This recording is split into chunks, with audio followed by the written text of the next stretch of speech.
Good morning, this is KELOLAND On the Go with all you need to know in news and weather as you start your Sunday. We also have your border busters, but first, our top story. Douglas County officials are responding to the termination of one of its deputies earlier this week. Deputy Josh Nodal recently ran for Douglas County Sheriff, losing to incumbent Christine Lowe by 33 votes. Shortly after, Nodal was terminated.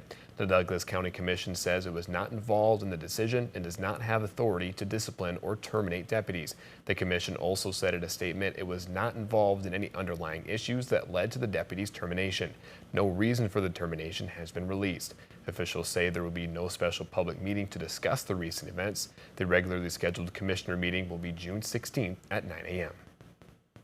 A deadly motorcycle crash has killed a northwest Iowa man. The Plymouth County Sheriff's Office says 33-year-old Dakota Acevedo of Lamar's died after a motorcycle crash that happened around 10 Friday night.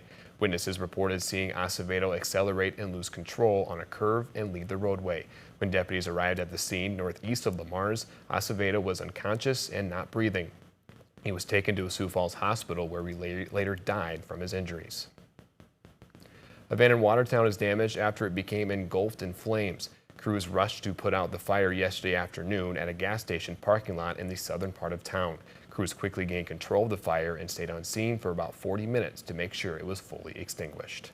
All right, let's take a look at our forecast meteorologist, Jalen Borison. And Jalen, warm, and we might have some storms coming up.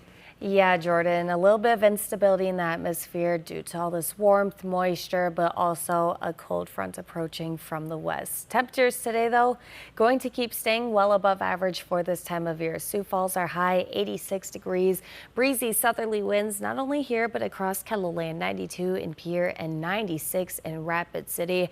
There it is, that threat for severe weather today, a level 3 out of 5 enhanced risk for severe weather, including a portion of northwestern South Dakota, but surrounding areas within that slight risk as well, including Mobridge and Rapid City. So you're really going to want to stay weather aware, especially this late afternoon and through the overnight hours as those storms push off to the east and just have multiple ways to receive alerts. But here in Sioux Falls, we'll be dry for tonight. Partly cloudy skies. 65 is our low, 65 in Aberdeen, 64 in Pierre, and 56 in Pine Ridge, with dry skies across southern KELOLAND. And for tomorrow, we're going to bring the heat back to East River. A high of 91 degrees in Sioux Falls and 85 in Aberdeen. But the second half of our week looking a little bit different with those temperatures. I'll have a look at that coming up in your 7-day forecast.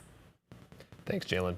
A Sioux Falls organization that provides support for low-income pregnant women is celebrating 30 years tonight. The Teddy Bear Den will host its 4th annual Beer, Bourbon, and Beef fundraiser at JJ's Wine, Spirit, and Cigars in Southwest Sioux Falls. It goes from 5 to 8 p.m. and includes food, live music, and bourbon tastings. Proceeds from the event will go toward the Teddy Bear Den's educational programming, incentive program, resource referrals, and other services. You can enjoy breakfast at the Sioux Falls Military Heritage Alliance this morning. The Sioux Falls American Legion will host an all-you-can-eat pancake meal from 8:30 a.m. to noon. Ages 11 and up are $8. Ages 10 and under eat for $2. And kick off summer at Ransom Church in downtown Sioux Falls. From 8 a.m. to noon, enjoy food, inflatables, and a dunk tank. And join AMC Collective for drop-in crafts. Try your hand at making butterfly leaf paintings, plastic bottle and summer sun catchers, pom-pom critters, and teepee roll butterflies. Stop in from 1 to 4 p.m. in Central Sioux Falls. And meet some special pups at Laverne, Minnesota's 2nd annual Wolf Stock. Head to the city park for free doggy gift bags, doggy bingo, as well as pet adoption and training information. The event runs from 3 to 6 p.m. Girder State Park, just southeast of Sioux Falls, will kick off its summer concert series. At 4 p.m., you'll hear from rock and roll band Mogan's Heroes and enjoy food from Burgers and More food truck. And take a trip back in time at the final day of the 25th annual Siouxland Renaissance Festival. Visitors can take in jousting with real armored knights, wandering entertainers, musicians, jugglers, danger shows, artists and vendors, and food trucks. It goes from 10 a.m. to 6 p.m. at the W.H. Lyon Fairgrounds in Sioux Falls. And with that, we'll send it over to Jalen. And Jalen, it looks like maybe we have some good weather for outdoor activities today.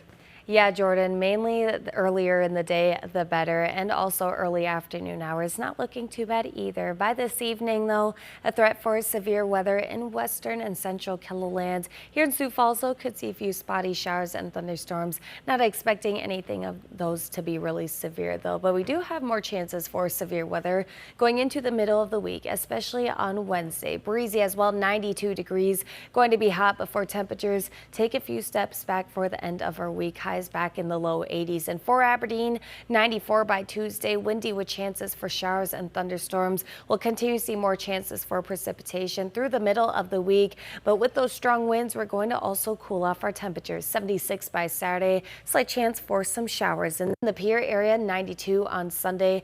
Windy as well, but we bring back the strong winds on Tuesday, and that'll continue through Thursday. A little bit of a period there where we'll have breezier winds, but that's going to cool off our temperatures to 77 by Thursday, and then we'll stay near 80 for the end of the week. And in Rapid City, 97 on Tuesday, going to be very hot, but we're going to change things up pretty quick. 76 by Wednesday, chances for showers and thunderstorms, but for more chances for just some showers as we go into the end of the week, with highs dropping into the low 70s by Saturday.